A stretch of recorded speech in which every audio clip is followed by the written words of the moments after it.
अभिनेता सैफवरच्या चाकू हल्ल्याचं मुंबई पोलिसांकडून रिक्रिएशन करण्यात आलेलं आहे।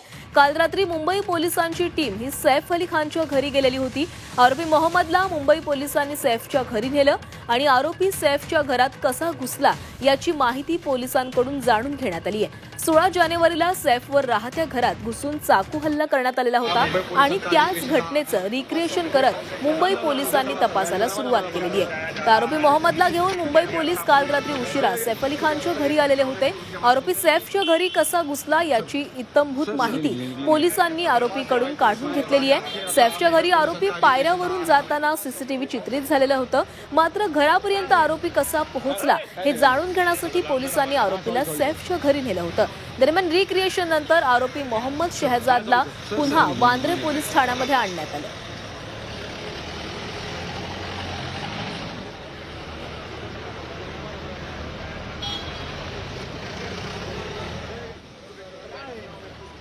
तर काल रात्री सैफ अली खानवर जो हल्ला झालेला होता त्या हल्ल्यामागील आरोपीला सैफ अली खानच्या घरी नेण्यात आलेलं होतं आणि ही घटना नेमकी कशा प्रकारे घडली या घटनेचं रिक्रिएशन काल मुंबई पोलिसांनी केले आणि हे रिक्रिएशन करून हा आरोपी नेमका सैफ अली खानच्या घरामध्ये कसा घुसला याची माहिती पोलिसांकडून घेण्यात आलेली आहे आणि या संपूर्ण रिक्रिएशन नंतर आरोपीला पुन्हा एकदा वांद्रे पोलीस ठाण्यामध्ये नेण्यात आले।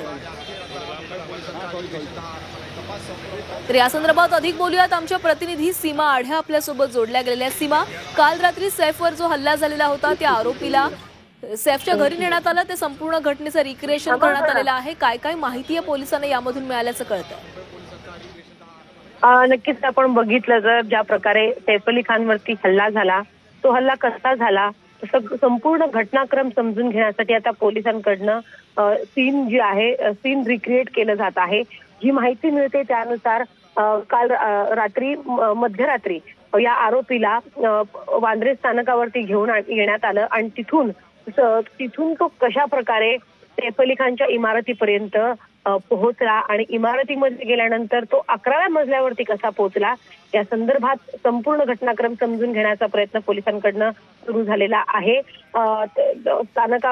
रेल्वे स्थानकावरती गेल्यानंतर मग मध्यरात्री इमारतीपर्यंत पोहोचले आणि मग तो मुख्य प्रवेशद्वारावरून आतमध्ये इमारतीमध्ये न जाता कोणत्या दिशेने तो गेला आतमध्ये या संपूर्ण प्रकरणाची चौकशी करून सगळे पुरावे आता पोलिसांच्या मार्फत घेतले जात आहेत आणि त्याचसोबत चित्रीकरण सुद्धा केलं जात आहे, म्हणजे जेणेकरून हे पुरावे कोर्टासमोर पोलिसांना ठेवण्यात येईल अशी जी माहिती आहे ती मिळते।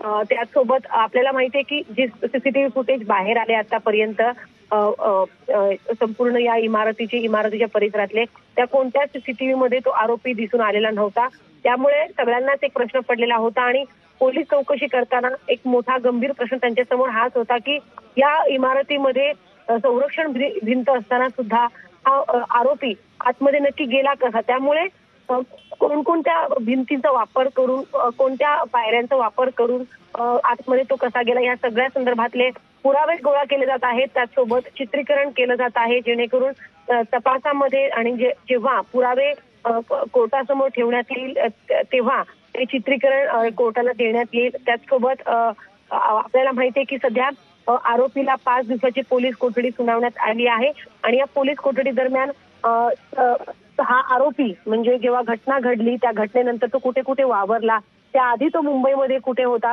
नक्कीच रिक्रिएशन करण्यात आलेलं आहे। रिक्रिएशन मधून जी माहिती पोलिसांच्या हाती लागेल त्याचा पोलिसांना तपासामध्ये उपयोग होईल। धन्यवाद तुम्ही दिलेल्या माहितीसाठी।